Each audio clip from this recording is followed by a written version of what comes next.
Oke, kita sekarang coba mengerjakan rekonsiliasi bank 8 kolom. Kita urutkan saja dari contoh kasusnya ya. Yang pertama, kita tentu masukkan saldo menurut laporan bank sebesar 29 juta sekian. Kemudian di sini penerimaan bulan Januari 106 juta. 106. Nah, di sini ada keterangan bahwa penerimaan bulan Januari sebesar 106 juta sekian ini termasuk di dalamnya ada setoran 30 Desember yang diterima pada 2 Januari. Nah, dalam hal ini kita ceritanya sedang mengerjakan rekonsiliasi bank bulan Januari ya. Maka ketika kita menemukan ada transaksi yang seharusnya di Desember diakuinya, maka kita keluarkan. Nah, contohnya seperti ini. Setoran 30 Desember ini, meskipun dia diterima pada 2 Januari, kita lakukan penyesuaian. Berarti di sini, yang tadinya dianggap ada penerimaan sebesar 2577 di Januari, ini kita keluarkan. Jangan diakui di Januari untuk penyesuaian dengan kas ya. Nah, karena penerimaan ini sudah dikeluarkan, maka kita anggap bahwa setoran ini ada di bulan Desember.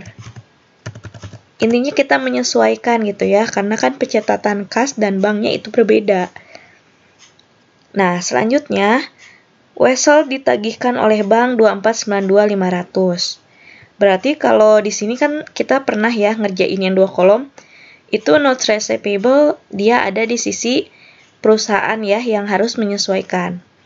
Ada pemasukan sebesar 2.492.500 ke bank dan di kas menurut perusahaan belum dicatat, maka kita catat sebagai penerimaan 2.492.500. Kalau di sini penerimaan di kolom penerimaan ini bertambah, maka di saldo akhir pun dia akan bertambah. Jadi ini kayak ngerjain jurnal ya. Kita ngisi satu kolom, pasti ada satu kolom pasangannya. Nah, selanjutnya, pengeluaran bulan Januari sebesar 120.640.500. Termasuk di dalamnya itu ada cek beredar bulan Desember. Nah, lagi-lagi bulan Desember yang baru dicairkan pada bulan Januari. Berarti di sini kita harus mengeluarkan yang tadinya cek dianggap pengeluaran di bulan Januari, ternyata dia itu bulan Desember, maka di sini kita harus mengeluarkan. Tandanya adalah pakai minus atau pakai kurung ya. Tanda bahwa sebesar nominal tersebut kita keluarkan dari kolom pengeluaran. 4052.500.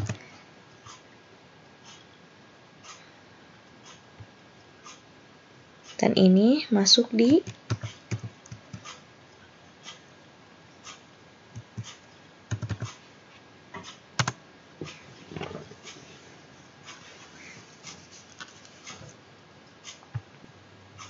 Nah, ini jangan lupa pakai minus juga karena dia merupakan pengeluaran. Kalau pengeluaran berarti dia akan mengurangi saldo. Selanjutnya, biaya bank sebesar 15.800. Ini ceritanya berarti biayanya itu untuk bulan ini ya. Karena tidak ada keterangan waktu lagi. Berarti di sini biaya bank disesuaikan di saldo perusahaan. Kemudian biaya penagihan wesel dan juga ada cek kosong. Ini masih disesuaikan di perusahaan ya. Sama seperti di 2 kolom.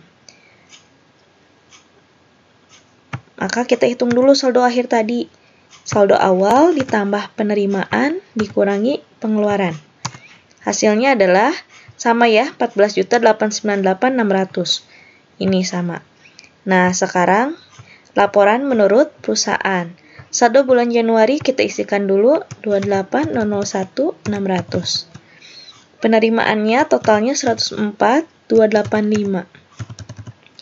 Di sini ada keterangan bahwa 104 juta sekian ini di dalamnya termasuk setoran 31 Januari yang diterima bank Februari 2003. Maka dalam hal ini, setoran ini harusnya disesuaikan oleh bank bahwa sudah ada setoran masuk. Karena ini yang menyebabkan adanya perbedaan gitu ya. Kalau di kas sudah termasuk nih bahwa ada setoran yang masuk, maka di kas sudah ditulis di jurnal. Sedangkan di bank belum ada, maka harus kita sesuaikan.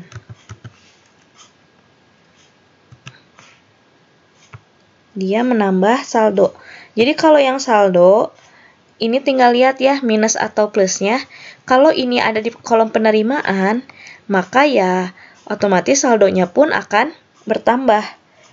Tapi kalau misalnya dia ada di kolom pengeluaran, maka dia di saldo akan minus, akan berkurang ya. Kecuali di pengeluarannya ini sebaliknya, maka tandanya pun yang ini minus, di saldonya misalnya, jadi tergantung kasusnya juga sih ya, gitu.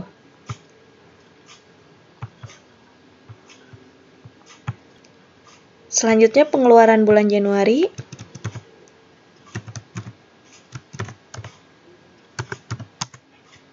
Kita hitung dulu ya ini. Ditambah, dikurang pengeluaran. Nah, katanya pengeluaran ini sudah termasuk di dalamnya itu ada cek beredar bulan Januari yang belum dicairkan sampai akhir Januari. Berarti kita harus sesuaikan di bank ya. Bahwa ada cek beredar.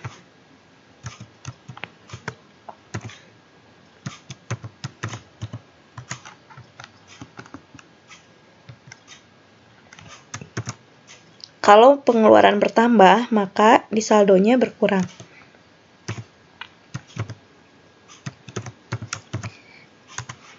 Karena dia sebagai pengeluaran.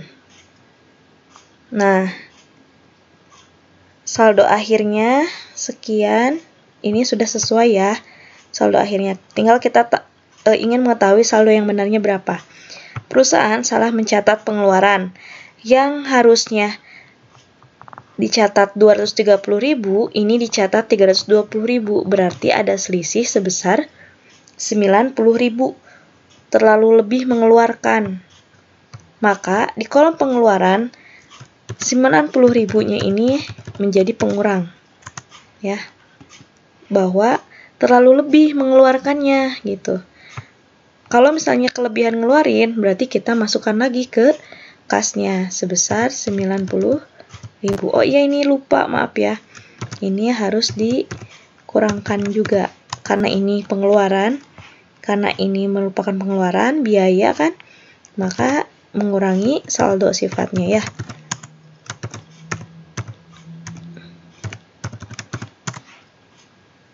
Ternyata hasilnya sudah sama ya, sudah balance antara saldo yang benar dengan menurut bank dengan menurut perusahaan. Gitu teman-teman. Coba dipahami dulu ya. Kalau ada yang ditanyakan, boleh kita diskusikan di forum. Terima kasih.